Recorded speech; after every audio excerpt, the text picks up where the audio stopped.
So very good evening, all the participants. Today is going to be an interactive session. So I'll be asking you questions. Okay. Let me share my screen, and I've tried to link the various sections and regulations also. So the first question, and I hope my screen is visible. Is it visible to you? Yeah, visible, sir. Yes.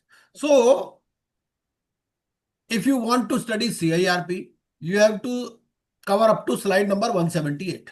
Okay. It is visible on your screen. 1 to 11 slide numbers are given. Basically index 12 to 55 CIRP sections, 56 to 160 regulations which outline the procedure in detail, and 161 to 178 the application to adjudicating authority rules which contain the various forms for applicants. Okay. This law is basically intended to be an evolving law, and it is presumed that the law will evolve itself through practical implementations. So that is why there is no amendment in the code post August 2021. The amendment is in the regulations or rules. So let us first go directly to the application to adjudicating authority rules 161 to 178. I will be asking you questions, and preferably you keep your video also on if you are comfortable, and let us go to this insolvency and bankruptcy application to adjudicating authority rules.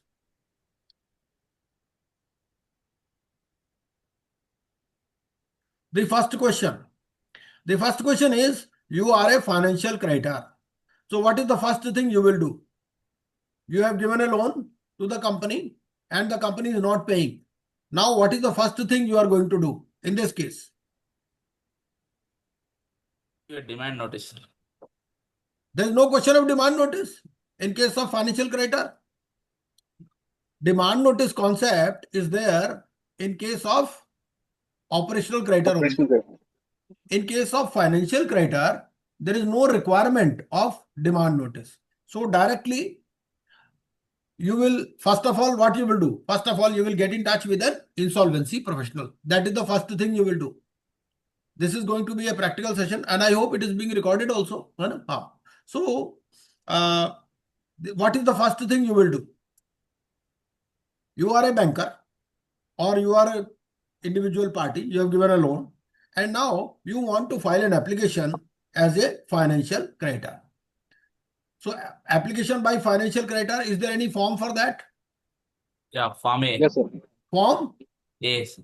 No, it is available on your screen. Is it visible? Application by Form financial 1, creditor. sir. Form 1. Form Form 1. 1. Yeah. Now if you click on form 1, this form 1 will open. ये slide show में open नहीं होता है, वैसे हो जाता है आपके यहाँ, जैसे ये फॉर्म 1 है, ठीक है. But before form 1 also there are certain things which you will try to do. Form 1 से पहले क्या करना है आप? Because in case of financial creditor, you have to give the name of the IRP also, है ना?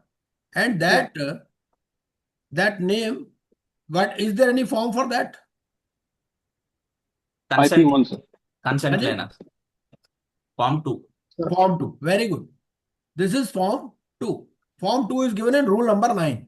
So if you go to rule number 9, they say form number 2. So this is form number 2. So first of all, even before filing the application, you will get this form 2 signed from the IRP. Now, in application, you have to find out the default. So for default, what are the documents you have to attach? Loan agreement. Loan agreement. Okay. What else? NPA, So date of- NPA, Any default. document related to NPA. हाँ जी. Sanction letter, sir.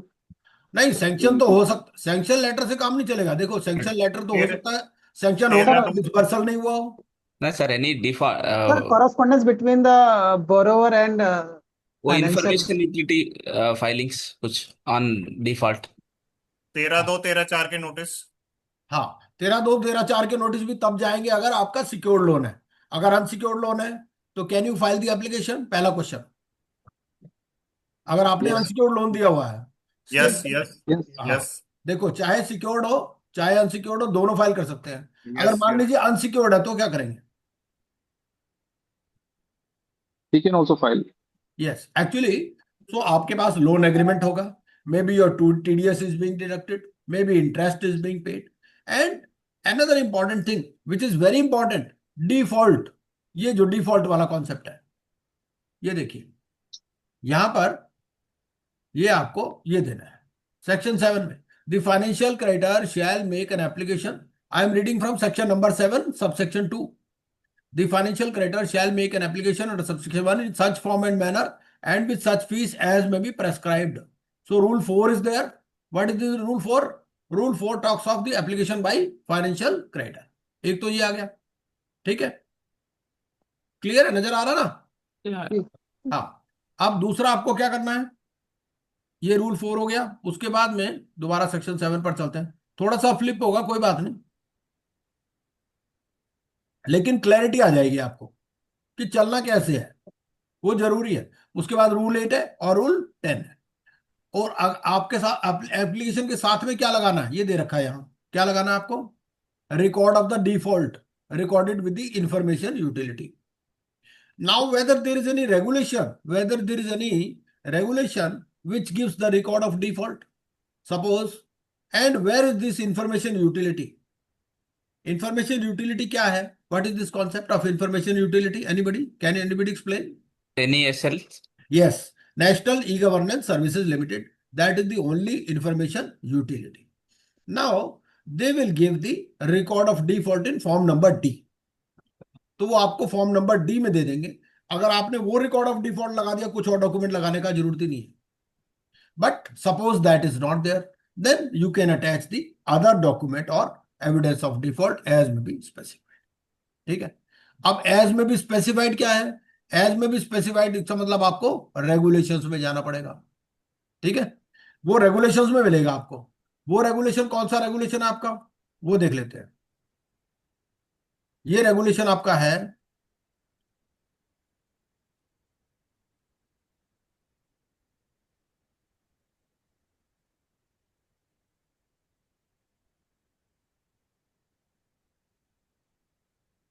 Record of default, submission of information along with the application. ये देखिए regulation number 2A लिख दिया ना, ये नजर आ रहा है आपको?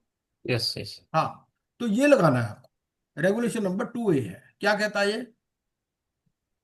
सबसे पहले तो देखो फॉर्म डी ले लो आप, इंफॉर्मेशन यूटिलिटी से अगर आपको मिल जाता है। अगर फॉर्म डी में रिकॉर्ड ऑफ, आप देख सकते हो इंफॉर्मेशन यूटिलिटी रेगुलेशंस पर जाना है आपको और फॉर्म डी देखना है।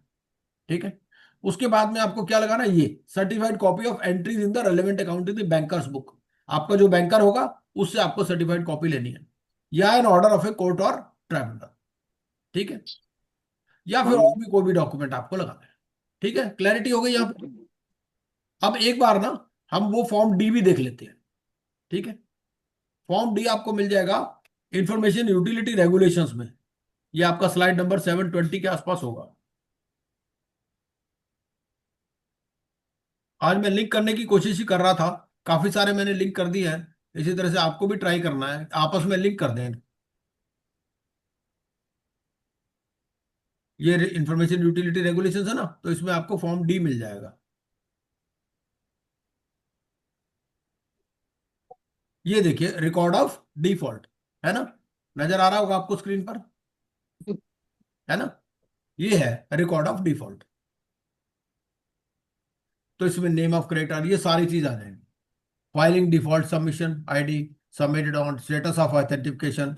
ये कलर का मतलब क्या होता है? ग्रीन, येलो, रेड, पता है? कुछ आइडिया है क्या होता है ये कलर? नहीं सर, नहीं पता। देखिए होता क्या है कि when you submit any information, suppose a banker is furnishing information to the information utility that okay, we have given this loan or we have created this charge or this charge has been satisfied, so all this information is being given by the banker to the information utility. Now, the information utility shoots an email to the opposite party. Suppose they will say that, okay, we have given this loan to this particular PAN number. Okay. Now, suppose that PAN number belongs to you. Now, there are three options. Number one, you may admit that, okay, I have taken this loan. So they will mark it as green. You may deny it. I have not taken this loan. So they will mark it red. And in case you do not answer, then they will mark it yellow. But there are two types of color coding here.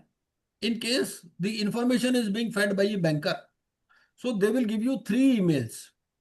And despite 3 emails, if you do not answer, if you do not reply, then they will mark it as green. Because they believe on the bankers. Okay? In case it is not by a banker, in case it is by a third party, suppose an individual has given a loan or any NBFC or any other thing, so then they will mark it as yellow. So this is the color coding. Form D. Form D itself is a authenticated document that, okay, because this is corroborated by both the parties. Banker gave the information, it was confirmed by the other party. So Form D. So Form D is normally considered as conclusive proof. Okay. ठीक है, यहां तक clear हो गया. अब चलते हैं.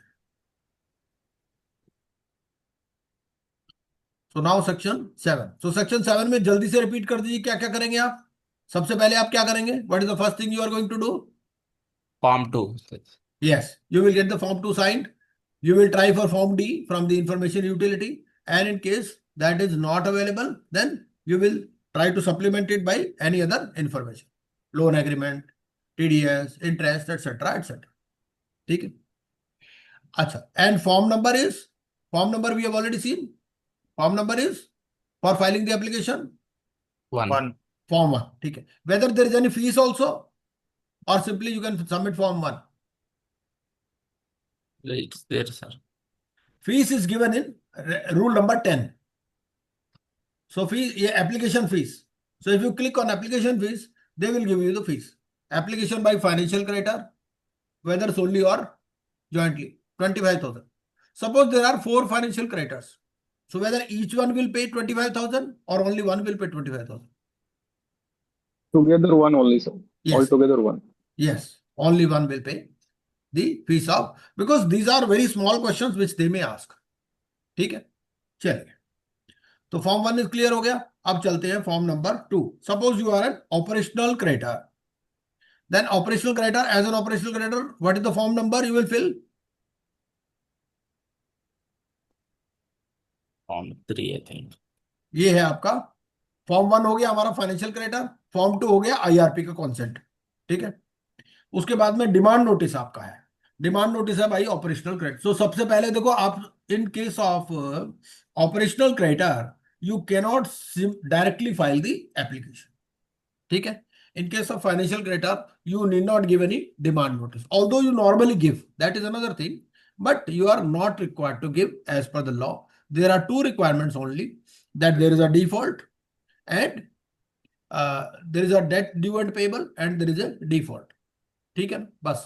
And there are no disciplinary proceedings against the IRP, which has filled up form 2. So these are the only requirements in case of financial creditor. But in case of operational creditor, so why there is a requirement of this demand notice in case of operational creditor? Why it is so? And why not in case of financial creditor? Sir, in case of financial creditor, the default is proven, actually already proven. And here we have to give a chance to the operational creditor to reply. Actually, with the 14 days of basically, notice, IBC is not a recovery mechanism. So they don't want to bring disputed matters here. Because operational creditor may be an individual also. There may be so many other things. So ifs and buts. So they want it to be doubly sure that this debt is due and payable. And there is a default. Okay. So first of all, you will give the demand notice in form number 3 or a copy of the invoice in form number 4. Now, what is the difference between demand notice and copy of invoice? In what cases you will give the demand notice and in what cases you will give the copy of invoice? The demand notice will be given in cases where you have not yet raised the invoice. There could be situations where you have not raised the invoice. Suppose you are executing a civil contract. So daily you are not raising invoices, but amount is due. And if there is a default, if the other party is not paying and the amount is due, so you will raise the demand notice, wherein you will give the details of the work performed by you. Suppose you are an auditor, you may not be billing on day-to-day basis. So in those cases, in all those cases where invoices have not been raised, you will issue the demand notice. And in other cases, you will give the copy of invoice. ठीक है, clear है, यहां तक clear है। उसके बाद में जो भी डॉक्यूमेंट्स है आप उसके साथ लगा दो। और फॉर्म नंबर क्या है for operational creditor? What is the form number? Form 3. Five. Form 5, right. So form number 5, जैसे फॉर्म नंबर 5 का लिंक रहेगा यहाँ पर, ये मैं लिंक कर दूंगा इसको फॉर्म नंबर 5 से 163। तो ये हमारा है फॉर्म नंबर 5, ये फॉर्म 5 आ गया 171। ठीक है जी, तो ये form 5। And in this case there are various parts. Part 1 is particulars of applicant, then particulars of corporate debtor. ठीक है, पार्ट 3 में आगे particulars of the proposed IRP if proposed, और फोर्थ में आगे particulars of operational debt. Part 5 में आगे particulars of operational debt, documents, records and evidence of default.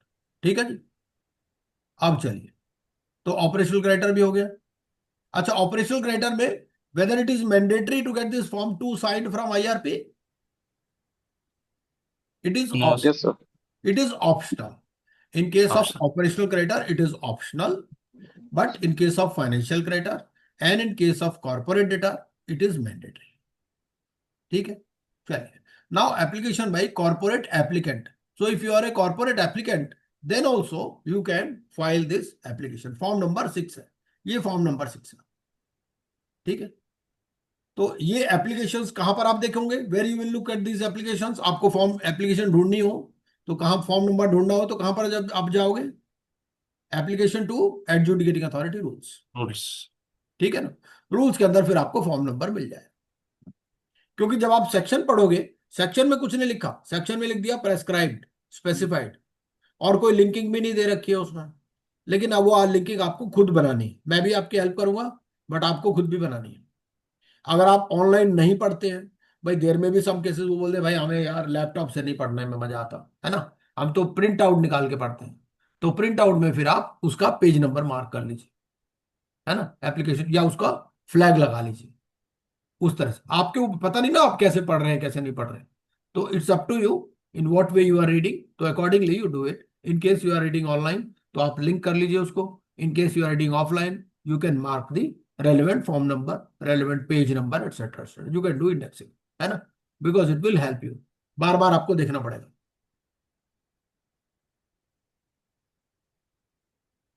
ठीक है जी, तो now this application has been filed. Now what is the time limit for the adjudicating authority to decide on this application? 14 days. 14 days. Okay. And in case there is any defect in the application, then what they will do? Correction in 7 days. Yes. Now, suppose you file an application with the adjudicating authority, but they find a defect in the application. They find that, okay, this affidavit is not notarized or this particular form is not okay, not signed. Then, and they return you the application. So, there are two concepts here. One is the initiation date and second is the commencement date. Okay? Both these definitions, they are given in section 3. Section 3 में दोनों definition दे रखी हैं आपको। आपकी initiation date भी है और commencement date भी है। ये इनिशिएशन डेट क्या है? What is this date? Initiation date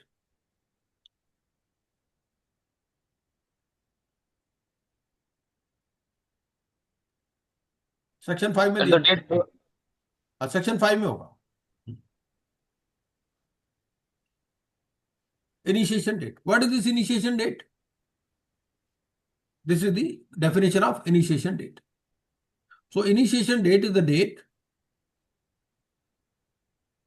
on which financial creditor, corporate applicant or operational creditor, as the case may be, files an application to the adjudicating authority. ठीक है, जब ये application file कर रहा है वो डेट है। ठीक है, Or filing of application means what? Filing of application means complete filing of application. ठीक है, when they allot you a registry number. अगर मान लीजिए आपने एप्लीकेशन फाइल किया, उन्होंने आपकी एप्लीकेशन वापस कर दी कि भैया देखो इसमें एफिडेविट नहीं है, फीस नहीं है, फलाना निपकाना नहीं है ना, डॉक्यूमेंट्स प्रॉपर नहीं है, तो क्या होगा? That is not the initiation date, that is the date when complete application it has been filed, that is the date of filing, and insolvency commencement date is the date of admission. ठीक है, यहां तक clear हो गया आपको? चलिए, 14 days is the time period for the adjudicating authority to decide on this application. ठीक है, ये वाला पॉइंट भी आपका क्लियर हो गया. चलिए,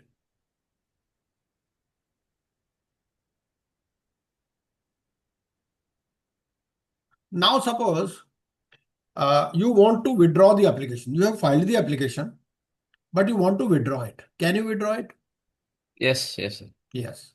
So there is a section 12A. Any of these applications, whether filed under section 7, 9 or 10, can be withdrawn. Okay. Now, there could be different stages. First is you have filed the application, but that has not been admitted. In that case, can you withdraw the application? Yes. Yes. Whether you will be required to approach the adjudicating authority. In this case, application has not Yes. been admitted. Yes. Hmm. So once you have filed the application, that means you have intimated the adjudicating authority.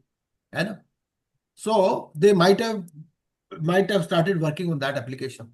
So you have to keep them in loop. So you will give a copy of the settlement agreement that okay, we have reached the settlement, and now this application needs to be withdrawn. Second stage, application has been admitted and committee of creditors has not yet been formed. Okay. So in that case also, there is regulation number 30. So what regulation 30 says? Regulation 30 says, regulation 30 outlines the procedure on withdrawal of application. Okay. So it could be before the constitution of the committee by the applicant. In all the cases, it has to be through the applicant. Before the constitution, okay, or it could be after the constitution. Third stage could be that it is an advanced stage. You have already issued the invitation for expression of interest. So then, in that case, you will give the reasons also. Whether there is any form for withdrawal? FA, Form हाँ, FA. Form F A. ठीक है, इसको जो भी link रह गया ना, इसको भी हम लिंक कर देंगे धीरे धीरे. सबको आपको लिंक कर देना है ताकि फॉर्म एफ ए आप क्लिक करो, फॉर्म ए आ जाए, है ना. Now whether you have to give bank guarantee also. Yes, yes, sir. Yes, you have to give the bank guarantee for the estimated because now this application has been admitted. Okay. Application admission means that public announcement might have been made, है ना, claims might have been invited, fees of RP might have been due, या और कुछ cases हो सकते हैं. तो जो भी सारे expenses हैं, so you have to give a performance guarantee, bank guarantee for that amount, estimated amount. ठीक है. Why estimated amount? Why not the actual amount? Because the adjudicating authority may take some time on decision of the application. And when the application is, because application is to be finally decided whether they will allow withdrawal or not. And in case they allow the withdrawal, then you will give the actual amount. You will deposit the actual amount within 3 days of the admission of the application. Okay. And in case COC has been formed, then it can be withdrawn only with the 90% majority of the voting share. ठीक है, ये भी हो गया. And in case you have given the guarantee and application is approved, but you do not submit the actual, you do not deposit the actual expenses, then the bank guarantee shall be invoked. ठीक है, and they may take any other action also. ठीक है, तो section 12 भी हो गया आपका. चलिए, अच्छा, suppose you are a home buyer. ठीक है, so home buyer means you are a financial creditor. So whether that same form 1 is there or there is some other form for home buyers. Suppose as a home buyer, you want to initiate this application. So whether there is any separate form for home buyers or same form 1 will do for home buyers also. The same form. Yes. Same form. Right. Very correct. So form number is same. Whether you are an individual, because they may ask you form and you might get confuse in the exam कि भाई वो यार वो तो पढ़ा नहीं हो सकता हो, ऐसा नहीं है, हाँ, there is no such form. अच्छा, होम बायर्स के केस में मिनिमम कितने होने चाहिए एप्लीकेंट्स? मिनिमम 100 और 10% of 100 और 10%, विच एवर इज लेस और मोर, lower, Less. lower. Which ever is less. ठीक है, चलिए, ये भी हो गया। अच्छा, सेक्शन 6 हो गया, सेक्शन 7 हो गया, सेक्शन 8 हो गया, सेक्शन 9 हो गया, है ना। सेक्शन हमारा ये 12 तो हो ही गया। अच्छा, 12 में भी हो गया। Now declaration of moratorium and public announcement. ठीक है, now I will take you directly to that regulation number 40A। मैं आपको 40A पर ले चलता हूं डायरेक्टली। और 40A में क्या है कि हम टाइमलाइन से, एक बार टाइमलाइन से ना, we will go in reverse order. Timeline से क्या होगा, टाइमलाइन से आपको आइडिया हो जाएगा कि भाई क्या क्या इसको काम करने हैं।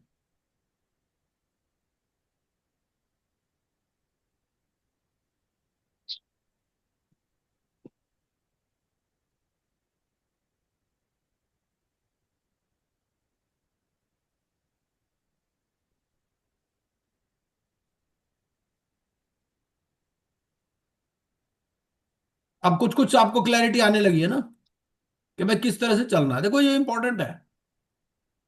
चलिए, यहां पर है हम लोग। ठीक है, मॉडल है टाइमलाइंस। तो टाइमलाइंस में ये हमारा यहां पर आ गया। सबसे पहले अपने को क्या करना है, now application has been admitted. ठीक है, so there will be commencement of CIRP and appointment of IRP। ठीक है, so what is the, who is the appointing authority for this IRP, interim resolution personal? appointing authority कौन है? Adjudicating. NCLT. हाँ, adjudicating authority. ठीक है, तो commencement, commencement में क्या है, appointment and tenure of IR, because when ever you file this form 2, है ना, which is the application by an IRP, an insolvency professional, basically he agrees that okay, in case this application is admitted, I am ready to take up this assignment, but that is subject to approval by the adjudicating authority. What the adjudicating authority will see, that there are no disciplinary proceedings pending against that person. Now, appointment and tenure of IRP. So, who can be appointed as an IRP? कौन कौन appoint हो सकता है? Basically he has to be an independent person. ठीक है, भाई कोई company का डायरेक्टर को आप IRP अपॉइंट कर सकते हो क्या? नहीं. नहीं कर सकते। ठीक है, क्यों भाई? Because he is a related party, because there will be a conflict of interest. ठीक है, Conflict of interest, sir. yes, and there are other things also. So independence, for judging independence, what you have to see, that he is eligible to be appointed as an independent director। अगर उसी आदमी को independent director appoint करना होता तो क्या आप appoint कर सकते थे? ये देखना, पहली बात। ही should not B A related party of the corporate debtor. Related party section 524 में दिया हुआ है, कौन है? डायरेक्टर्स, उनके रिलेटिव्स, KMP उनके रिलेटिव्स, या holding company, associate company, subsidiary company, company providing technology, है ना, पॉलिसी मेकिंग में इन्वॉल्व है, या जिसकी इंस्ट्रक्शंस पर कंपनी वाले काम करते हैं, वो सारे लोग रिलेटेड पार्टी में आते हैं। ठीक है, तो वो रिलेटेड पार्टी नहीं होना चाहिए। He should not be an employ और प्रोपराइटर और पार्टनर। किसका एम्प्लॉय, पार्टनर या proprietor? Of a firm of auditors. Suppose you are an auditor. ठीक है, तो आपका एम्प्लॉय, अगर आप प्रोपराइटर तो खुद, या आपका पार्टनर, या सेक्रेटरी ऑडिटर्स, या कॉस्ट ऑडिटर्स। ठीक है, या फिर लीगल या कंसल्टिंग फर्म। कौन सी लीगल या कंसल्टिंग फर्म है? You are running a consulting firm also. ठीक है, and you are getting 5% or more of the turnover from that company। ठीक है, कौन सी कंपनी? जिस कंपनी की CIRP स्टार्ट हो रही है। तो then in that case also you can not be appointed as an IRP of that company. ठीक है, क्लैरिटी है यहाँ पर? In the last 3 financial, suppose आप ऑडिटर थे 10 साल पहले, यू कैन बी अपॉइंटेड, कोई दिक्कत नहीं। आप एम्प्लॉय थे, है ना, उस कंपनी के, ये आपने फॉर्म, अच्छा, वो तो अलग, ये AA आ गया बाद में। ठीक है, चलिए, ये भी हो गया आपका, अपॉइंटमेंट हो गया। अपॉइंटमेंट के बाद में अब दोबारा हम उसी पर चलते हैं अपने 161।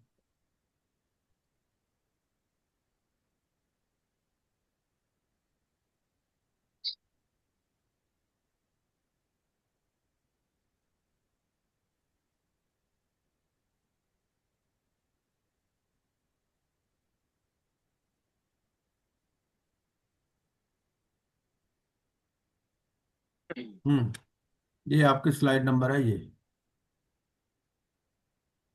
118। ठीक है जी, तो 118 पर जाना है अपने को बार बार। ठीक है जी, तो पब्लिक अनाउंसमेंट हो गया। पब्लिक अनाउंसमेंट के बाद पब्लिक अनाउंसमेंट कितने दिन के अंदर करना है आपको? 3 days. हाँ, विद इन 3 डेज। और ये बात कहाँ लिखी गई है? आपके रेगुलेशन नंबर 60, 6-1.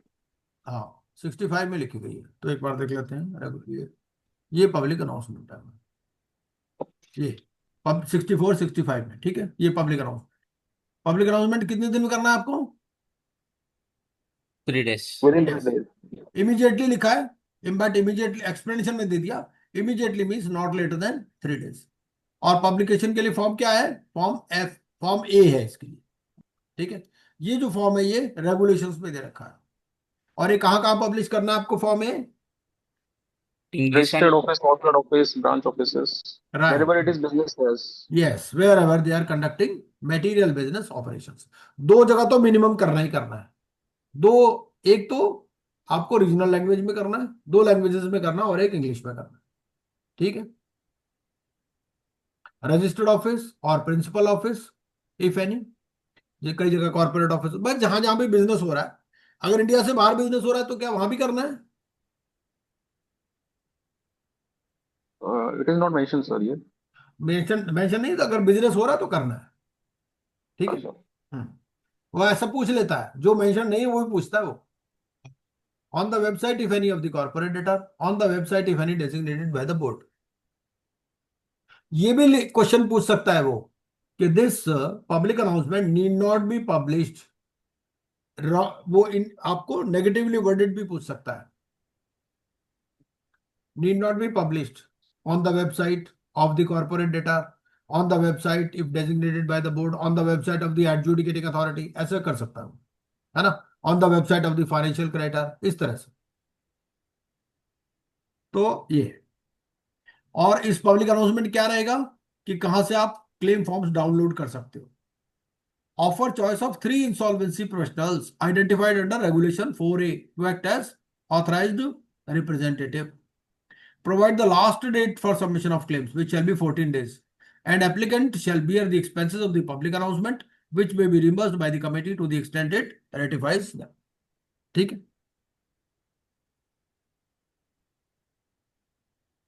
चलिए, तो ये क्लैरिटी होगी। अब 4A और देख लेते हैं। ये ऑथराइज रिप्रेजेंटेटिव का क्या कॉन्सेप्ट है? कौन होता है ये बताइए। Sir, in the matter of home buyers, we appoint जी the sir, class of creditor के लिए रहते हैं। राइट, तो first of all, and who will identify the class of creditors? भाई class RP, of sir. Creditor देखो, balance sheet में तो कहीं लिखा नहीं होता। I I IRP, IRP, right? And from IRP will find out from where? State जो near by state रहेगा। नहीं नहीं, हाँ, स्टेट की बात नहीं, वो उसको कहाँ से From पता the चलेगा books of क्लास? accounts. हाँ, From the books books of of account accounts. से वो देखेगा। ठीक है ना? हाँ, बुक्स ऑफ अकाउंट्स। और कितने मिनिमम होने चाहिए क्लास ऑफ क्रेडिटर्स के लिए? 10 मिनिमम 10 10 होने चाहिए, बिल्कुल ठीक। 10। ठीक है, on an examination of books and other relevant records the IRP shall ascertain the classes. ठीक है, और ये भी इंडिपेंडेंट होने चाहिए। क्या ये इंसॉल्वेंसी प्रोफेशनल होना जरूरी है? Yes, sir. यस, ठीक है।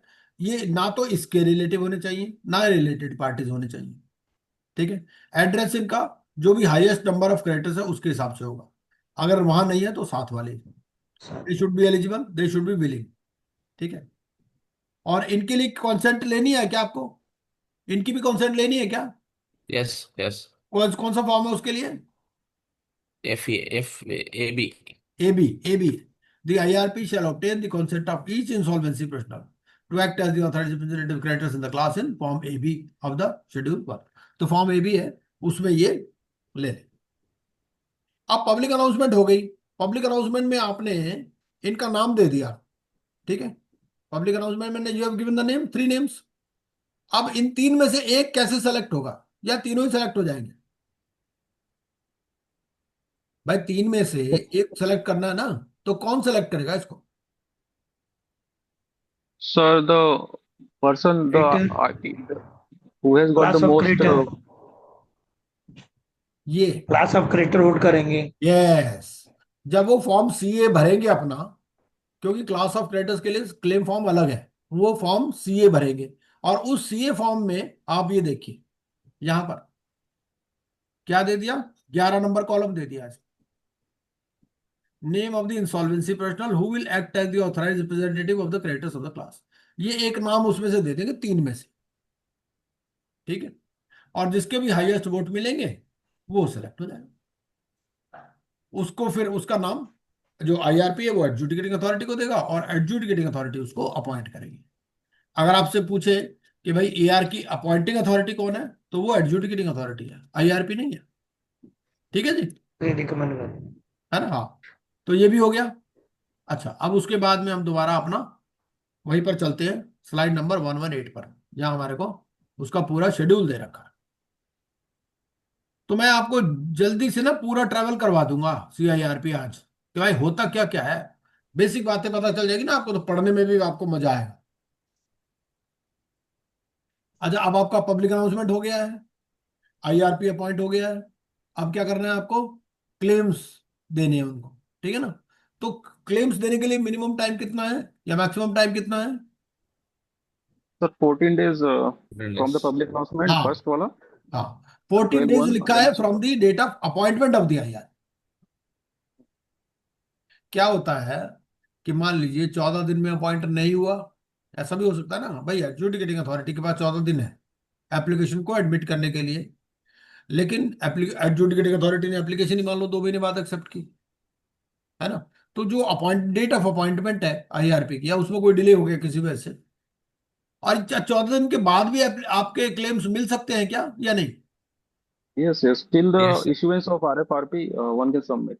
राइट, वेरी करेक्ट, ठीक है। तो ये हमारे को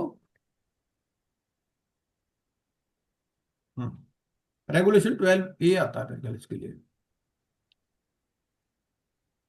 ये 12 है। रेगुलेशन 12 क्या बोलता है ये, a creditor shall submit claim with proof on or before the last date mentioned in the public announcement, ठीक है। Suppose he fails to submit, तो कितने दिन में सबमिट कर सकता है?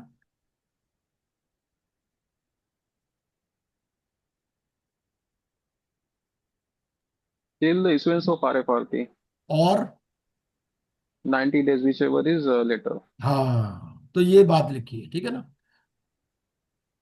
ये पहले सिर्फ 90 डेज था, अभी जो नया सिलेबस में जो लोग पढ़ रहे हैं उनके लिए ये भी हो गया up to the date of issue of RFR, ठीक है। Provided further that the creditor shall provide reasons for delay in submitting the claim, ठीक है। और जब से वो एडमिट हुआ है तब से हो, ठीक है। चलिए, अब हम दोबारा अपने 118 पर चलते हैं।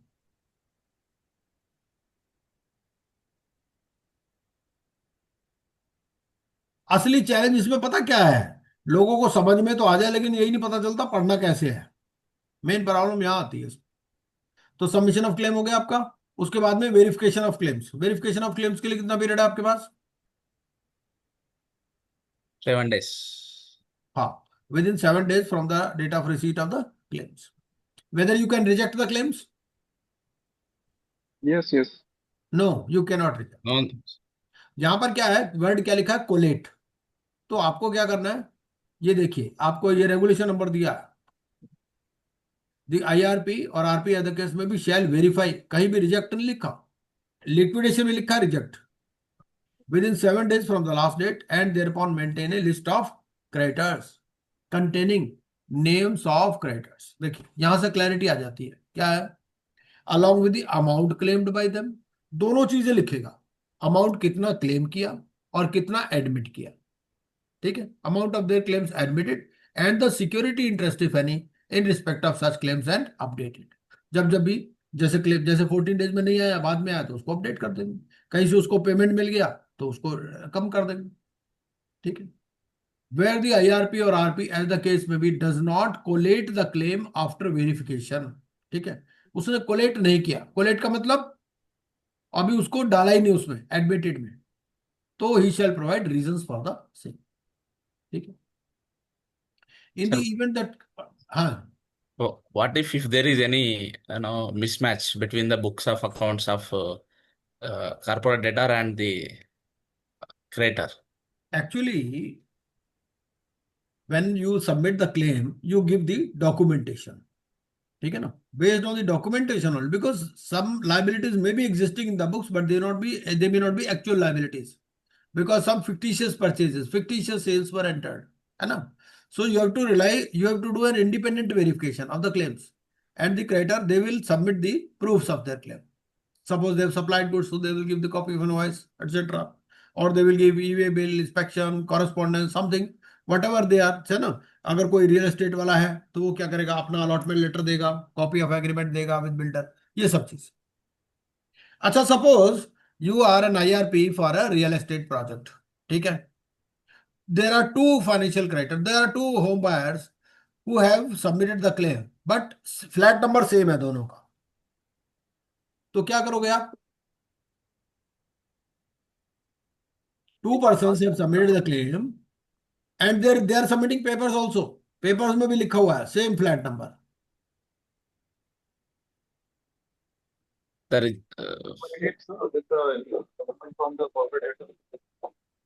अरे कॉर्पोरेट डेटर तो जेल में है, कॉर्पोरेट डेटर तो बाहर भाग गया इंडिया से, क्या करोगे? रजिस्टर से पता करेंगे, रजिस्टर से. हाँ जी, जहाँ रजिस्ट्रेशन होती है प्रॉपर्टी, रजिस्टर से. रजिस्टर तो अभी हुई नहीं ना, प्रोजेक्ट agreement के of साथ sale. register. agreement Sir, of BBA, we'll check the BBA. BBA registered in the Tehsil, but it's a mandatory to register the BBA after the 10, after 10% of demand raise. So, नहीं, जो भी इसमें BBA ऐसा registered. है, अगर आपके पास दो claims आ जाते हैं तो आप दोनों क्लेम को एडमिट करोगे. भाई अगला बैंक का अप्रूव दे रहा है, उसने पेमेंट की है, उससे कोई फर्क. बिल्डर बात करते हैं ना, एक एक इन्वेंट्री को 4 4 बार बेच देते हैं, है ना? तो आपको तो अपने डॉक्यूमेंटेशन के हिसाब से देखना है. आपको ये नहीं है कि भाई एक फ्लैट का आप एक ही क्लेम लोगे, ऐसा नहीं है. Basically you are ascertaining the liabilities of that person. Agreed, sir. हाँ, ठीक है जी, Agreed. चलिए. वो इसीलिए बीच बीच में डिस्कस करना पड़ता है ताकि आपकी नींद भी खुली रहे और एग्जाम में भी आंसर दे पाओ आप.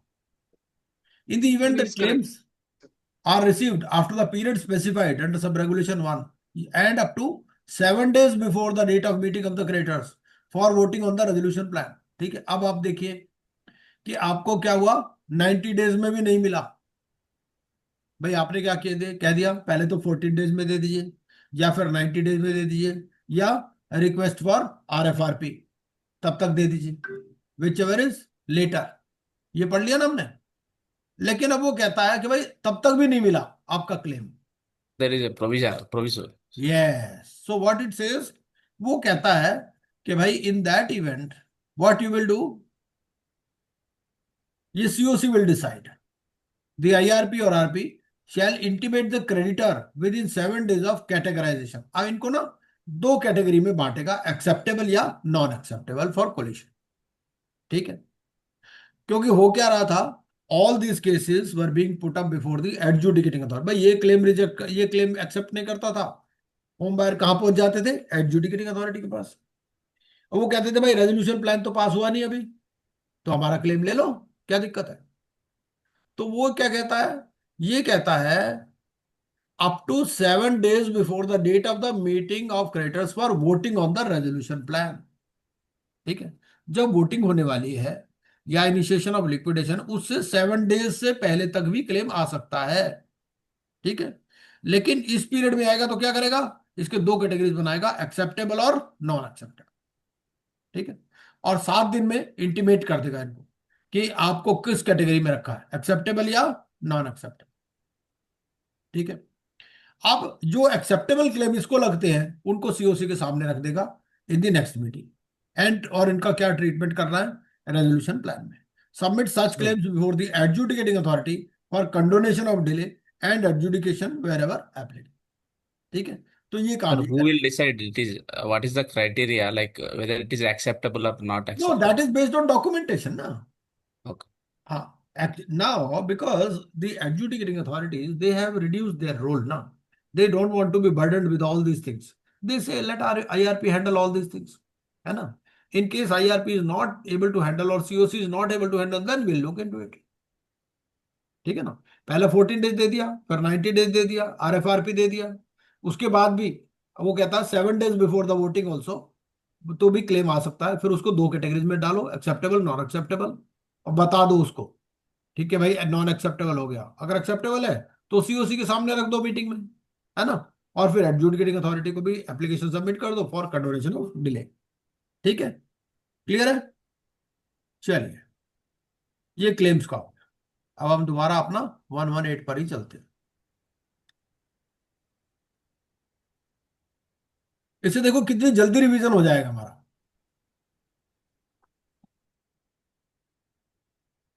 वेरिफिकेशन ऑफ क्लेम हो गया। Now application for appointment of AR, ये क्या है? Application for appointment of AR, ये आपको 2 दिन के अंदर लगानी है from the verification of claims.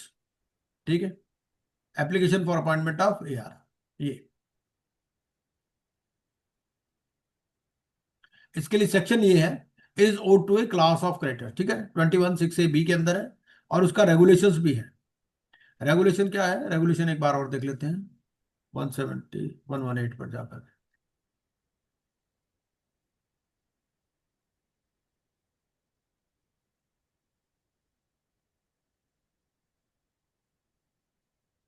Regulation 16A है इसका।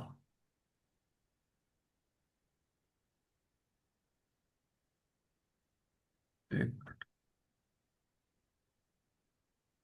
तो रेगुलेशन 16A क्या बोलता है? ये the IRP select the insolvency professional who is the choice. ये तो मैंने आपको बता ही दिया, ठीक है ना, फॉर्म सीए के बेस पर ये करेगा। ठीक है, now suppose form A is received after the time stipulated in the public announcement, तो that will not be considered. ठीक है, आईआरपी क्या करेगा? एप्लीकेशन देगा एडजुडिकेटिंग अथॉरिटी को within 2 days of the verification. ठीक है, चलिए, उसके बाद ये भी हो गया। अब हम चलते, एक मिनट।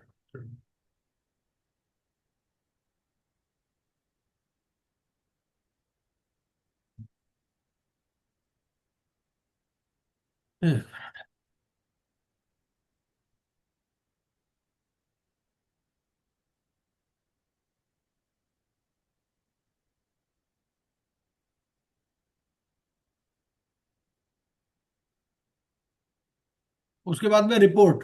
अब when ever you constitute this COC, तो आपको एक रिपोर्ट भी सबमिट करनी है। तो उसके लिए क्या टाइम पीरियड आपका for submission of report? Report certifying constitution of COC, that has to be done within 23 days। ठीक है, रेगुलेशन 17(1) है। This is regulation 71। The IRP shall file a report certifying constitution of the committee to the adjudicating authority within 2 days of the verification of claims received। ठीक है, तो with in 2 days कैसे हो गया? 14 + 7 + 2, तो 23 हो गया। ठीक है, चलिए, और फर्स्ट मीटिंग कब करनी है आपको?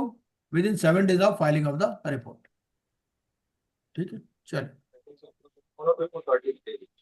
हाँ जी,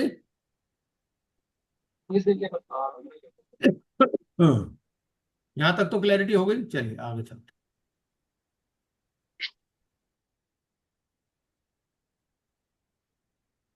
फर्स्ट मीटिंग ऑफ सीओसी कितने दिन में करनी है आपको?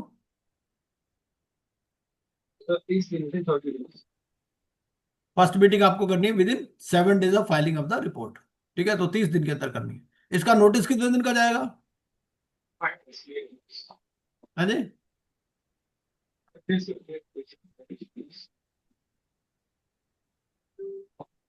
रेगुलेशन नंबर 19 क्या लिखता है? एक बार पढ़ लीजिए, रेगुलेशन 19 क्या बोलता है? कितने दिन का नोटिस होगा? ये स्क्रीन पर नजर आ रहा होगा आपको, रेगुलेशन 19। हाँ जी, Not less than 5 days of notice in हाँ, writing. ठीक है। और ये नोटिस किस किस को दोगे आप? Suppose COC members, corporate data, और or in case of this home buyers, you can authorized representatives को जाएगा. नहीं, वो ठीक है। और in case of operational creditors को भी related जाएगा क्या? financial creditor directors. नहीं, वो तो ठीक है। ऑपरेशनल क्रेडिटर्स को भी नोटिस देना है क्या? In case of there is a 10% of criteria for Yes. In case their operational debt constitute not less than 10% of the debt. ठीक है, तो उस केस में उनका भी एक रिप्रेजेंटेटिव इसमें they won't have the voting right, only they can participate. Yes yes yes, right, very correct. ठीक है ना। और ये नोटिस देना कैसे है? कोरियर से दे सकते हैं क्या? Yes, yes, we can. नहीं, बाय हैंड डिलीवरी और बाय पोस्ट। और ये कह रहा है कि इलेक्ट्रॉनिकली तो आपको दे रहा ही दे रहा है। By speed post, by Indian post. हाँ जी, हाँ, बाय पोस्ट या बाय हैंड डिलीवरी या फिर ईमेल पे तो देना ही देना है। ठीक है। Whether this notice period of 5 days can be reduced. Subsequent meetings we can reduce in subsequent meetings. नहीं, Not the पहले first. पहले में भी रिड्यूस कर सकते हैं। पहले 19 में लिखा हो, 19(2) पढ़िए। हाँ, वो कमिटी लिखा है, द कमिटी में रिड्यूस। ठीक है, the committee may reduce the notice period from 5 days to such other period of not less than 24 hours। ठीक है, बिल्कुल ठीक है। And committee may reduce the period to such other period of not less than 48 hours in case there is authorised representative. ठीक है, चलिए ये भी हो। अब हम चलते हैं, नोटिस भी दे दिया, मीटिंग भी हो गई हमारी। अब मीटिंग में कौन कौन से एजेंडा जाते हैं, कुछ आइडिया है? There are 2 types of agendas which are given in the meeting. पहले होते हैं एजेंडा फॉर डिस्कशन और दूसरे होते हैं एजेंडा फॉर वोटिंग। ठीक है। Now resolution to appoint RP by the COC. पहली मीटिंग में ये डिसाइड होगा कि भैया इसको अपॉइंट करना है या नहीं करना है। ठीक है, फर्स्ट मीटिंग में पहला काम यही होगा कि भैया इसको हमने अपॉइंट करना है या नहीं करना। कितनी मेजोरिटी चाहिए उसके लिए? 66%। हाँ, नॉट लेस देन 66%। ठीक है। क्या दोबारा इससे रिटर्न कॉन्सेंट लेनी है क्या, या एक बार कॉन्सेंट तो पहले दे चुका, अब दोबारा कॉन्सेंट लेनी है क्या? So in case of change of RP, yes. Form number क्या है? आई थिंक सेम फॉर्म 2 ना ना ना ना ना, 2 नहीं है, AA है। ये जो है ना, ये फॉर्म है AA। याद रखो, जो IRP के लिए है वो फॉर्म 2 है, और IRP से RP जब बनेगा तो फॉर्म AA है। या बाद में अगर मान लो इसको रिप्लेस करेंगे, कोई नया आएगा तो फॉर्म AA है। ठीक है, तो 2 फॉर्म है। IRP के लिए कॉन्सेंट अपने लेनी है तो फॉर्म 2 है, और IRP से RP बनेगा उसके लिए कॉन्सेंट फॉर्म AA है। अगर RP को रिप्लेस किया, नया RP आया तो भी फॉर्म AA है। ठीक है। sir, इसमें भी क्या mandatory है कि hierarchy becomes the हाँ जी, इसका hierarchy becomes the RP, तो इसमें भी ये double। बोलिए बोलिए, क्यों थोड़ा सा क्लियर नहीं आ रही आपकी आवाज, क्या कह रहे हैं? Sir, I'm saying कि if the hierarchy only becomes the RP, in that case also this form double is required. हाँ बिल्कुल बिल्कुल, IRP से AA है ना, लिखा हुआ है ना उसमें। तो ये रेगुलेशन देखिए ना आप, IRP से जब RP बनेगा तो फॉर्म साइन करवाना है आपको, ऐसा नहीं कि फॉर्म साइन नहीं कराना।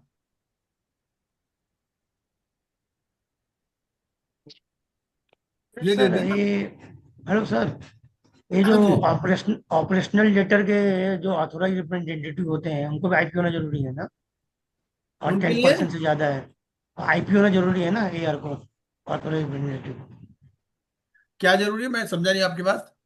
जैसे कि जो ऑपरेशनल लेटर है, if they constitute more than 10% of the total date, not less then उनके 10% है, अगर नॉट अगर नॉट 10 हो नॉट तो लेस good देन है। नॉट लेस देन 10%, तो हम्म, उनका जो रिप्रेजेंटेटिव आएगा वो भी आईपी होना जरूरी है ना?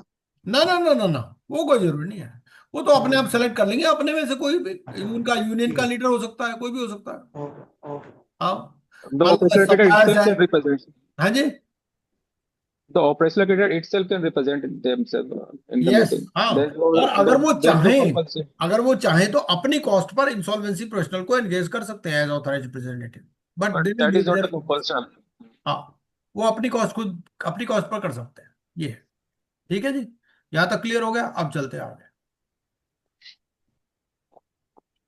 Appointment of RP. ठीक है, तो अपॉइंटमेंट ऑफ आरपी के लिए क्या है? बेसिकली आपकी ये कौन अपॉइंटिंग अथॉरिटी है आरपी के लिए? Adjudicating authority. ठीक है, submission of application for withdrawal हमारा हो ही गया। अच्छा, suppose there are some fraudulent transactions. अब इसको पता चलता है कि भाई कंपनी में देखो पैसा तो आया था, 500 करोड़ रुपए लोन लिया था कंपनी ने, आज की डेट में 1 करोड़ भी नहीं दे पा रहे, तो कहाँ गया पैसा? तो इन्होंने कुछ फ्रॉड किया है। तो फ्रॉड के लिए कौन एप्लीकेशन फाइल करेगा? So the RP shall determine and हाँ, आरपी या application. लिक्विडेटर, या आरपी या लिक्विडेटर नहीं करता तो उन केस में फिर क्रेडिटर मेंबर भी कर सकते हैं, है ना। तो और ये आपके लिए टाइम पीरियड है इसमें कि कितना टाइम पीरियड है, रेगुलेशन 35A में दे रखा है, ये 35 135 days. है ना, 135 days. 75, 115 एंड 130। 130। ठीक है, तो 75 डेज में क्या करेगा? Form an opinion. उसके बाद में डिटर्मिनेशन 115 डेज, और filing of application 130 days. Whether it is directory और मैंडेटरी, ये It's a टाइमलाइन direct जो है, trace. टाइमलाइन सारी की सारी हमारी डायरेक्टरी है। Very correct. चलिए और आगे चलते हैं। ये हो गया submission of application for withdrawal, उसके बाद आरपी फॉर्म। अच्छा, ये इंफॉर्मेशन मेमोरेंडम क्या होता है? This is basically a document where all the information of the cooperator get collected and shared with the Right. RAs. Because the books may not be reliable, books may not be updated. So based on the claims, है ना, and based on other documents and records, this information memorandum is prepared, which contains the details about the assets and liabilities, है ना, चाहे tangible हो intangible हो, सारी details। कोई litigation है, वो सारी चीजें इसके अंदर आती है। Whether there any timeline for submission of this information memorandum? Yes, sir. There is a timeline. हाँ, कितना टाइमलाइन है? 95 days. 95 days. हाँ, 95 डेज है। 95 days from the insolvency commencement date. ठीक है, और किसको देना है? In electronic form to each member of the committee. और ये क्या क्या डिटेल रहेगा, ये डिटेल इसके अंदर दे रखा है, ये सारी डिटेल इसके अंदर रहनी है। ठीक है, बेसिकली क्या है, जो भी हमारे एसेट्स हैं, उस एसेट्स ऐसे होने चाहिए आइडेंटिफाई हो सके। कार है तो उसकी WDV कितनी थी, किस डेट में परचेज की, कौन सा मॉडल है, कितनी अभी तक डेप्रिसिएशन हो चुकी है, सारी चीजें देखनी है आपने, है ना। कोई लैंड वगैरह है तो ज्योग्राफिकल कोऑर्डिनेट्स भी देने हैं सारे। अगर कोई लिटिगेशन है तो वो भी सारी चीजें आपको इसमें देनी है। ठीक है, गारंटीज अगर किसने दी हैं, कौन से रिलेटेड पार्टीज हैं, all these things are given in the information memorandum. ठीक है, और इंफॉर्मेशन मेमोरेंडम जिसको भी देगा ये उनसे वो ले लेगा undertaking of confidentiality and insider trading. तो मैं इनको पहले लेगा, shall maintain confidentiality of the information and shall not use to cause an undue gain or undue loss. ठीक है, अब इंफॉर्मेशन मेमोरेंडम भी आ गया। अच्छा, एक ही कॉन्सेप्ट होती है invitation for expression of interest, ये क्या होता है? Invitation for Here RP invites the prospective resolution applicants to Right. participate in the process. Right, so it is issued in form G. So form G में क्या है, it contains brief particulars. ठीक है, और कितने दिन में इशू करना होता है ये? 60th days. हाँ, not later than 60th day from the insolvency from interested and eligible. ये एलिजिबिलिटी क्राइटेरिया कौन डिसाइड करेगा? COC members. COC, राइट, है ना। तो COC डिसाइड करे। चल,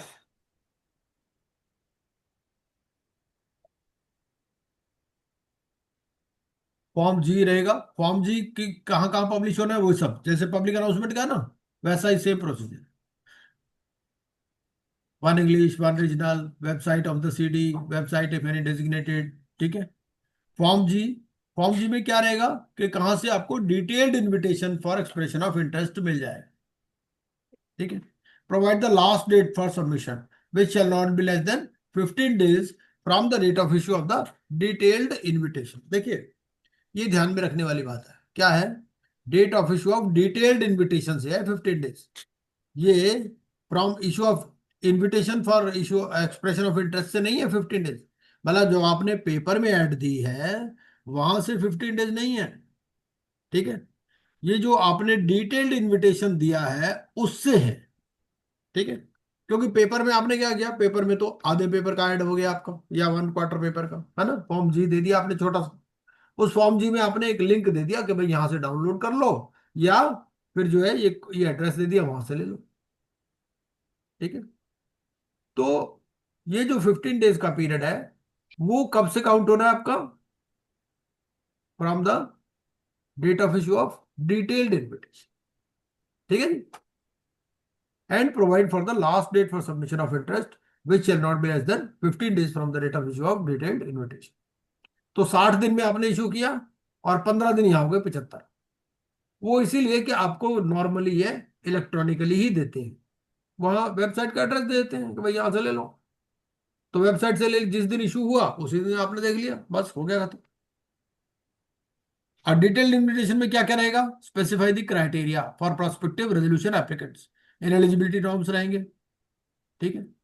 कोई रिफंडेबल, कोई नॉन रिफंडेबल फीस या पेमेंट ऑफ फीस आप नहीं ले सकते। ठीक है। अब आपको एमएसएमई का डिटेल भी देना है, ये नया अमेंडमेंट आया है इसमें, नए सिलेबस के लिए जो एप्लीकेबल है।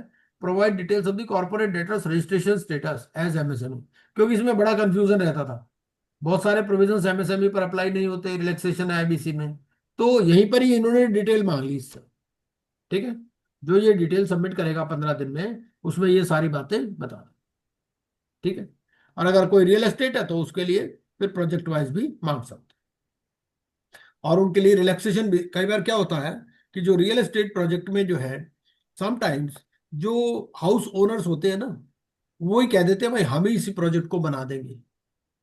तो वो कहता है कि where the corporate debtor has any real estate project, the committee for an association या ग्रुप ऑफ अलॉटीज, वो अपनी एसोसिएशन बना लेते हैं होम बायर्स, वो कह देते हैं भाई हम खुद ही बना लेंगे प्रोजेक्ट को। ठीक है ना।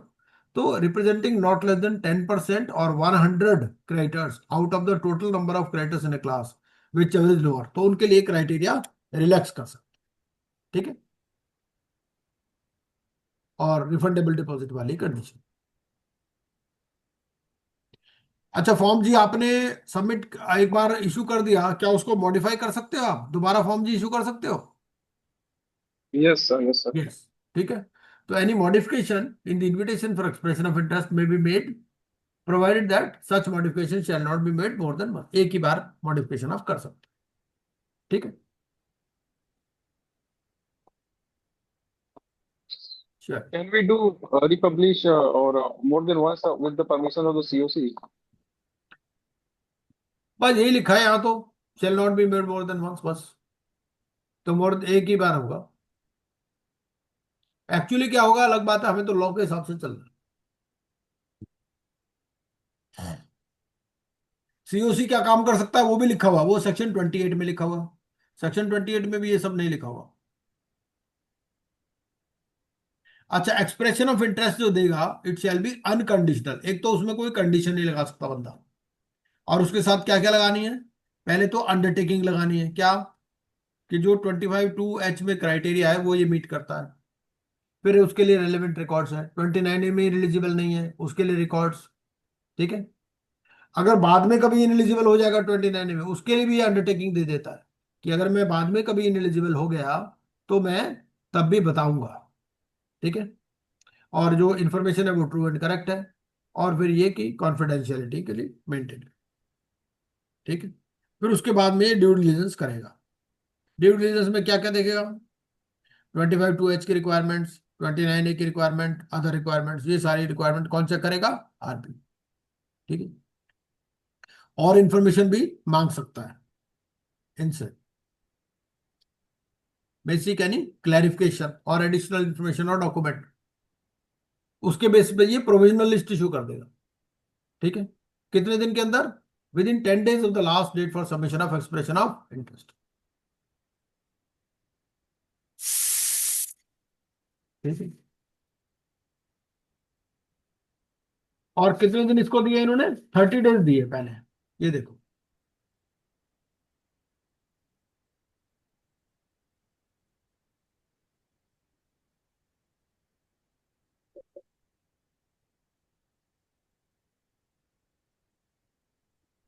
ये 3 है ना, 15 दिन में तो इन्होंने बेसिकली डेट ऑफ सबमिशन हो गया, उसके बाद में फिर 30 डेज इसको दे दिए इन्होंने इसके लिए रेजोल्यूशन प्लान सबमिट करने के लिए।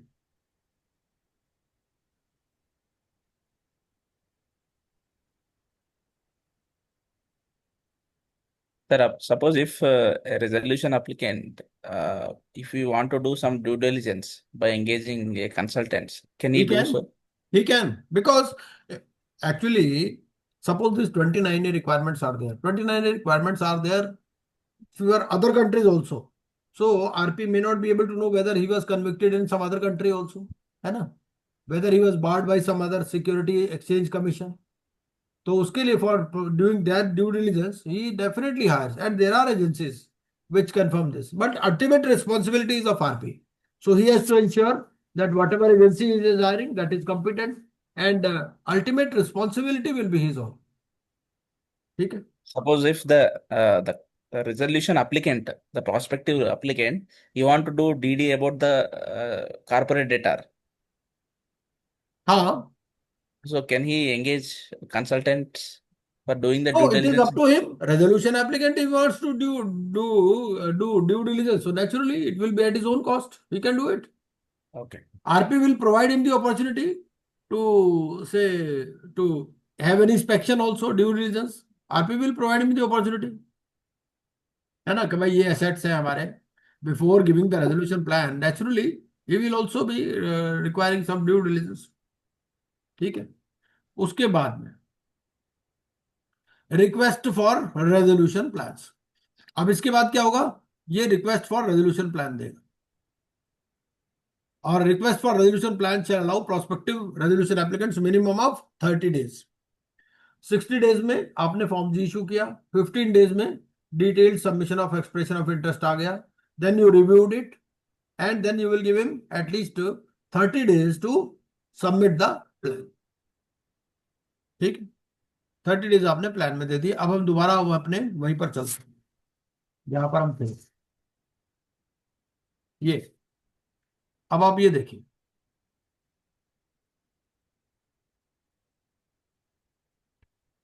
With in 60 days submission of expression of interest, 75 days provisional list with in 10 days आपको बनाना है. ठीक है ना, तो T+85 submission of objections for 5 days, final list with in 10 days, T+100 हो गया.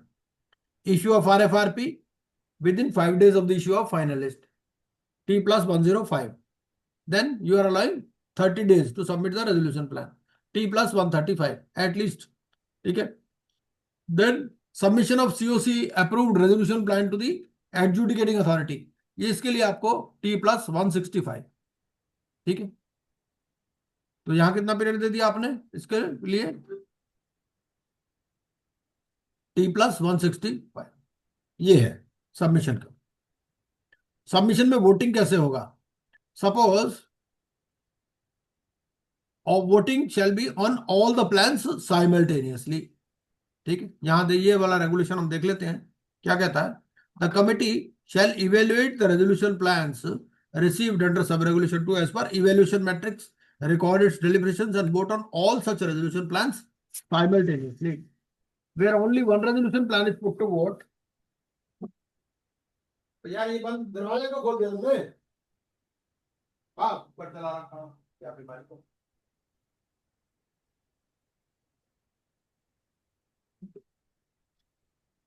One.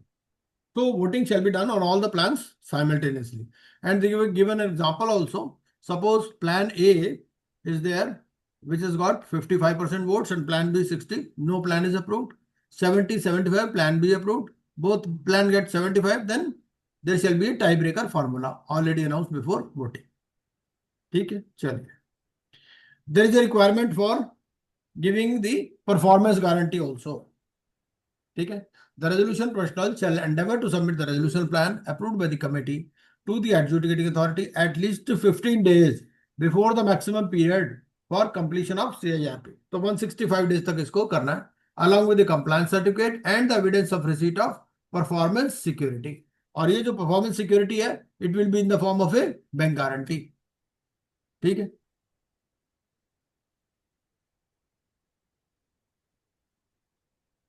The resolution professional shall within 15 days of the order of the adjudicating authority approving a resolution plan, intimate each claimant the principle or formula as the case may be for payment of debts under such resolution plans. ठीक है, चलो ये भी हो गया। तो मैंने आपको ना बेसिकली एक आइडिया दे दिया कि भाई किस तरह से आपका CIRP होता है, ये है। अब हम क्या करते हैं, IRP के पावर्स वगैरह भी देख लेते हैं एक बार। तो those powers they are given the section itself, कि उसके पास क्या क्या पावर है। देखो IRP की powers they have given separately. IRP की क्या पावर है, RP की क्या पावर है, COC की क्या पावर्स है, अलग अलग दे रखी। सबसे पहले हम IRP की पावर्स देखते हैं और उसकी ड्यूटीज। IRP की पावर्स कहां दे रखी है आपको,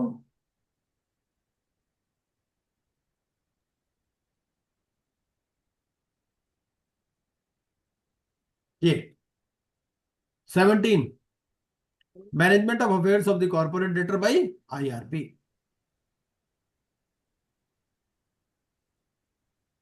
तो from the date of the appointment क्या करेगा, ये सारी चीजें, the management of the affairs shall vest in the IRP। Powers of the board of directors or the partners as the case may be shall stand suspended and be exercised by the IRP।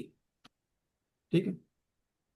अच्छा, suppose a director wants to resign, so can he resign during CIRP period? Yes, he can, sir. ठीक है। लेकिन but that matter will be considered bye COC। वो COC में कहा consider होगा, क्योंकि section 28 में इसका इनडायरेक्ट रेफरेंस आता है। सेक्शन 28 क्या बोलता है, ये है section 28। Section 28 wants approval of the committee of creditors for certain actions. वो क्या कहता है, देखिए अगर आप इसमें यहां पॉइंट देखें, make any change in the management of the corporate debtor or its subsidiary. ठीक है, एक तो ये हो गया। Dispose of or permit the disposal of shares of any share holder of the corporate debtor or their nominees to third parties. अगर अपने shares transfer करने उन्होंने थर्ड पार्टीज को, या IRP को चेंज करना चाहता है in the management of the corporate debtor or its subsidiary, उसके लिए COC का अप्रूवल जरूरी है। ठीक है। बाकी देखो रोक, वो तो कोई रोक ही नहीं सकता ना, कोई रिजाइन करना चाहे तो कर देगा, उसमें क्या है, पकड़ के तो बिठा नहीं सकते किसी को। Power shall stand suspended.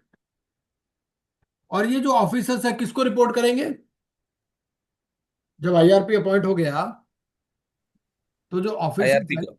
हाँ IRP को हाँ, they shall report All to the IRP and provide access to such documents and records। अच्छा, अगर ये इंफॉर्मेशन नहीं देते तो IRP क्या करेगा, He will file the section application 19(2) for Right. non-cooperation. ठीक है, बिल्कुल। चलिए, अच्छा एक पॉइंट इसमें आता है कस्टडी एंड कंट्रोल का, वो बहुत इंपॉर्टेंट पॉइंट है। कस्टडी एंड कंट्रोल में उसको हम आज पॉइंट चेक कर लेते हैं। कस्टडी एंड कंट्रोल में क्या है कि देखिए, दो तीन तरह से कस्टडी हो सकती है। जब कस्टडी एंड कंट्रोल लेने गए आप, तो क्या आपको उसमें विटनेस भी लगाने हैं क्या? Yes, yes, sir. हैं? Two witness. हाँ, Two two witness. witnesses, हाँ, तो 2 विटनेसेस आपके पास होने चाहिए। ये देखिए, ये आपका आ गया, ये नया रेगुलेशन आया है, रेगुलेशन नंबर 3A। 3A क्या बोलता है, द IRP और RP other case में भी shall take custody and control as specified under this regulation from the personnel of the corporate data, its promoters or any other person associated with the management। क्या क्या होगा उसमें, record of information relating to assets, finances and operations, assets recorded in the balance sheet. ठीक है। Personal of the corporate data shall provide to the IRP, क्या देंगे, list of assets and records while handing over their custody and control, and the IRP or RP may, after taking such custody and control, if deemed necessary, identify persons in whose possession these records and assets will be held। ये अगर मान लीजिए उसको hand over नहीं किया या list तैयार नहीं की उन्होंने, मान लो वो जेल में ही है या बाहर चले गए, अब फिर तो अपने आप ही बनाएगा ना ये, फिर डायरेक्टर तो है ही नहीं वहां पर। फिर ये अपने आप ही लिस्ट बनाएगा, है ना। और उसके इसमें क्या करेगा, he will identify the persons in whose persons, और जो भी लिस्ट इसने बनाई है उसके लिए क्या करेगा, that shall be signed by the parties present and bye at least 2 individuals who have witnessed the act of taking control and custody. ठीक है, ये, और उनसे फिर रिक्विजिशन करेगा। द आईआरपी और आरपी के केस में भी shall requisition from the personnel of the corporate data, its promoter or any other person associated the information related to assets, finances and operations referred to in clause A of 18 and such information required which were required to be maintained but has not yet been handed over। अगर उसने कोई information नहीं दी है तो उसके लिए वो inquiry करेगा। The IRP shall requisition from the personnel the assets which are recorded in the balance sheet and whose custody has not been handed over। Suppose balance sheet में 10 कार हैं, वहां पर 2 ही कार हैं, तो उसके लिए क्या करेगा, उनको रिक्विजिशन करेगा, है ना, कि भाई बाकी कहाँ है एसेट्स। अगर उसमें इन्वेंट्री दे रखी है और इन्वेंट्री वहां पर प्रेजेंट नहीं है तो वो रिक्विजिशन करेगा। और जब ये एप्लीकेशन लगाएगा 19(2) वाली, तो क्या होगा, shall show the presence of such asset or record in the notice of requisition. वो कहेगा देखो जी मैंने रिकॉर्ड मांगा था आपसे, and absence of such asset or record in the list of assets and, मतलब 2 लिस्टें बन गई, एक तो उसने जो मांगी और दूसरी उसको जो मिले। ठीक है, अब मान लो वो ये कहता है जी देखो ऐसा है कि 92 की एप्लीकेशन लगाता है आईआरपी कि देखो जी इसमें 20 कारें थी, 20 में से 2 ही हैं, बाकी 18 पता नहीं कहाँ। तो वो दोनों रिकॉर्ड लगाएगा कि भाई देखो मैंने उनसे पूरी इंफॉर्मेशन मांगी थी और इन्होंने जो दी है मेरे को 2 कार की इंफॉर्मेशन दी। तो ये रिकॉर्ड उसको लगाना है जब एप्लीकेशन 92 वाली लगाएगा, तो ये इंपॉर्टेंट पॉइंट है। ठीक है, एक और बहुत इंपॉर्टेंट पॉइंट हमारा इसमें आ रहा है, वो आ रहा है रिगार्डिंग दिस फैसिलिटेटर्स। ये फैसिलिटेटर वाली क्या कॉन्सेप्ट है?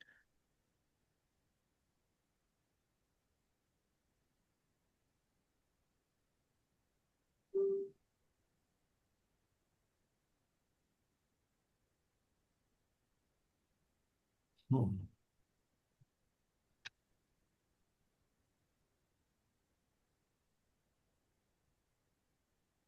कोई बता सकते हैं फैसिलिटेटर की क्या कॉन्सेप्ट है?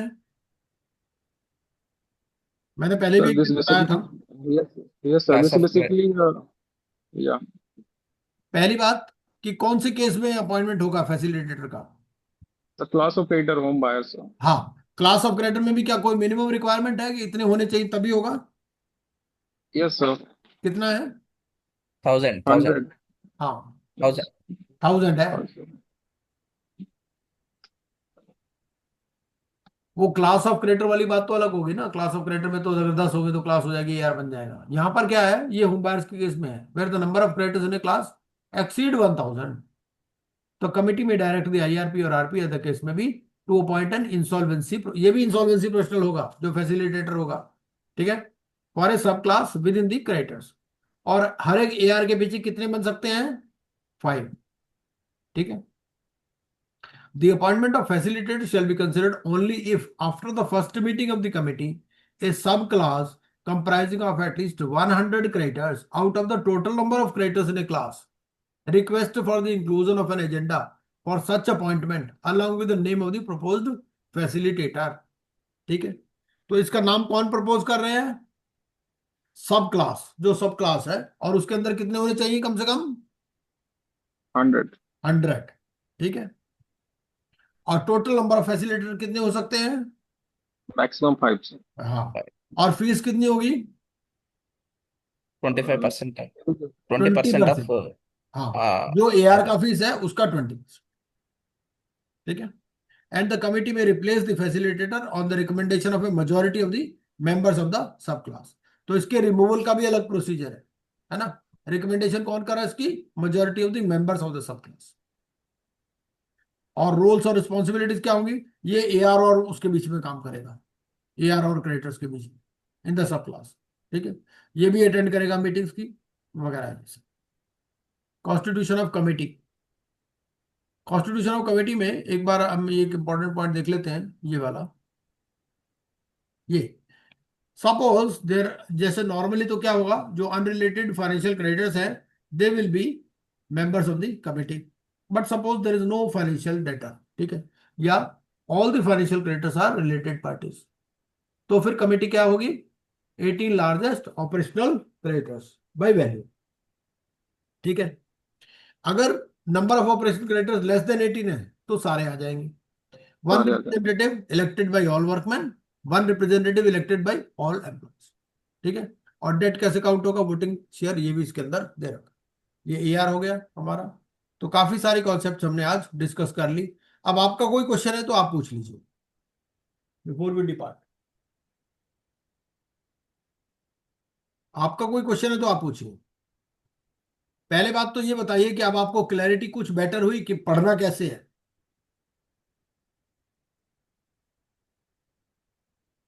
Yes, sir. है ना? और आपको भी देखो अभी भी बहुत सारे लिंक्स बाकी हैं इसमें, है ना, उसको भी आपको क्रॉस लिंकिंग कर देनी है। और अगर आप, कितने लोग हैं जो आपके ये अपना ऑनलाइन पढ़ते हैं आप में से? ऑनलाइन पढ़ने फिलहाल तो वाले मैं कौन? ऑनलाइन पढ़ रहा हूँ। अच्छा, जेपी मिश्रा जी ऑनलाइन पढ़ रहे हैं। और कौन ऑनलाइन पढ़ हाँ रहे जी। हैं? Myself also. अच्छा, आप भी पढ़ रहे हैं। प्रदीप जी आप भी पढ़ रहे हैं। और मैं भी सर। आप भी ऑनलाइन पढ़ रहे हैं, जी सर। ठीक है। तो ऑफलाइन कौन कौन पढ़ता है? कंप्यूटर से कौन कौन पढ़ता है? सर मैं बुक लिया हूँ, I read from bare act. Okay okay, ठीक है, ठीक ठीक। तो बेयर एक्ट पर फिर क्या है, अगर आप लिंक कैसे करोगे उस पर? पेज नंबर सर लगा मैं दो। रेगुलेशन मेंशन कर देता हूँ वहाँ पे। हाँ, रेगुलेशन नंबर या फॉर्म नंबर मेंशन कर दो, हाँ, या पेज नंबर भी लगा सकते हो, जैसे आपको लिंकिंग हो उस तरह से, ताकि क्योंकि वो बार बार लिंक करना पड़ेगा। बाकी चार्ट्स मैंने दिए ही हुए, चार्ट्स में भी थोड़ा सा और इम्प्रूवमेंट करना पड़ेगा क्योंकि नए सिलेबस के हिसाब से, है ना। ज्यादा चेंजेस तो है नहीं, थोड़े बहुत चेंजेस हैं, तो वो भी हम कर देंगे। तो अच्छा, आप ये बताइए, इसमें एक क्वेश्चन, एक दो क्वेश्चन आपसे पूछता हूँ। क्या suppose there is a RP, ठीक है, आरपी का अपॉइंटमेंट हो गया। अब वो आरपी जब बनने से पहले ही ना, वो क्या था, उसने अपनी कैटरेक्ट की सर्जरी करानी थी। अब वो आरपी अपॉइंट हो गया, उधर से डॉक्टर का फोन आ जाता है, भाई देखो ऐसा है कि ना, ये कैटरेक्ट की सर्जरी करवा लो, पर उसके लिए आपको हफ्ता आराम करना पड़ेगा। तो उसके लिए वो क्या करेगा, किससे पूछेगा? सीओसी। हाँ, सीओसी से पूछेगा। कहाँ लिखा हुआ है, कहीं लिखा हुआ है क्या? यही सर, अंदाज से बोला। हाँ जी। अंदाज से बोला। नहीं, देखो, कुछ एक्शंस तो 28 में दे रखे हैं। सेक्शन 28 क्या बोलता है? सेक्शन 28 ये बोलता है कि जो भी आपको काम करना है, ये वाला 28 में बेसिकली, एक तो ये पॉइंट, इस एच पॉइंट में थोड़ा सा आपको हिंट में नजर आता है। एच पॉइंट क्या बोलता है? एच पॉइंट बोलता है if you wants to undertake related party transactions, ठीक है, if you wants to delegate its authority to any other person. देखो भाई, जब वो जाएगा या तो अपनी अथॉरिटी डेलीगेट करके जाएगा, या अगर वो ज्यादा लंबे पीरियड के लिए जा रहा है तो लीव ऑफ एब्सेंस अगर उसको लेनी है तो फिर वो एडजुडिकेटिंग अथॉरिटी को अप्रोच करेगा। क्योंकि देखो, उसकी अपॉइंटिंग अथॉरिटी कौन है? अपॉइंटिंग अथॉरिटी उसकी जॉटिकल। Adjudicating authority. दूसरा एक क्वेश्चन है, एक कंपनी की सीआईआरपी शुरू हो गई है, ठीक है। अब वो मीडिया कंपनी है, कुछ डायरेक्टर्स ने रिजाइन कर दिया, उन्होंने अपनी अलग कंपनी बना ली। अब वो इस कंपनी के एम्प्लॉयज को कह रहे हैं भाई तुम भी हमारे साथ आ जाओ। तो ये आईआरपी उस सिचुएशन में क्या करेगा?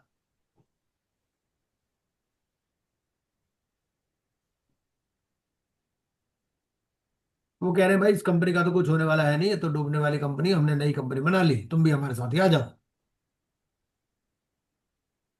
तो ये आईआरपी जो है, ये क्या करेगा? Sir they will He can directly. negotiate. He can yes he yes. can negotiate for better perks. Actually, there are two, three basic rules for any communication. Number one, he has not to confront anybody. ठीक है?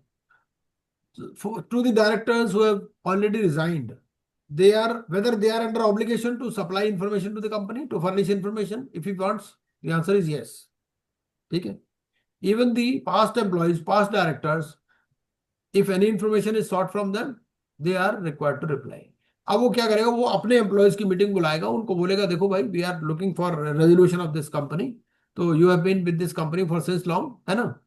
हालांकि वो किसी को force तो कर नहीं सकता, अगर कोई मान लो एम्प्लॉय रिजाइन ही कर देगा तो वो जबरदस्ती, ऐसा तो है नहीं कि उसको क्या नहीं तुम्हें काम करना ही पड़ेगा, ऐसा तो है नहीं, है ना।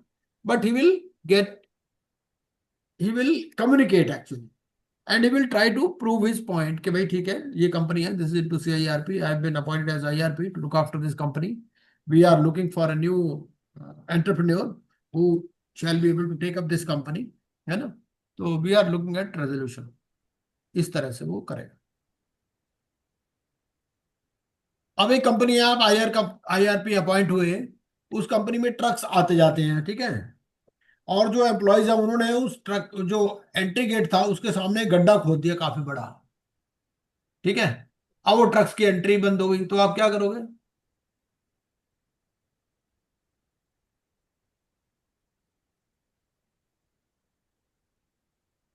हाँ जी, पुलिस केस, है। Police case.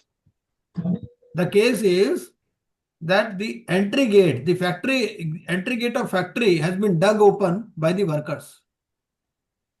Now what action you will take as an IRP? Police complaint करेंगे,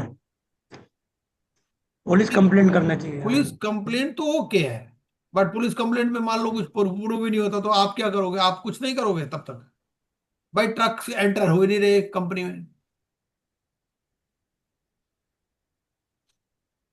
देखो तो एज ऐसा, अ प्रमोटर जो आपकी भी ड्यूटी क्या है? देखो इसका आंसर आपको कहाँ मिलेगा, सबसे पहले तो हमें सोचना है कि आंसर इसका कहाँ हो सकता है। उसमें ना जब हम उसकी ड्यूटीज देखते हैं तो वो ड्यूटीज में क्या कहता है, वो ड्यूटीज में कहता है कि to take all such decisions to keep it as a going concern, जो भी गोइंग कंसर्न के लिए जरूरी है वो एक्शंस ये लेगा, बिल्कुल। ठीक है। तो गोइंग कंसर्न के लिए क्या एक्शन लेना है? गोइंग कंसर्न के लिए वो क्या गड्ढे को रिपेयर करवाएगा, उसको भरेगा जैसा भी होगा। हाँ, जो बिजनेस को चलाने के लिए जो भी जरूरी काम है वो सारे हाँ एक्शन करेगा। हाँ, ये देखिए सेक्शन 20 है ना, सेक्शन 20 में आपको ये लास्ट वाला point, to take all such actions as are necessary to keep the corporate debtor as a going concern, ठीक है, ये करना है यहां पर।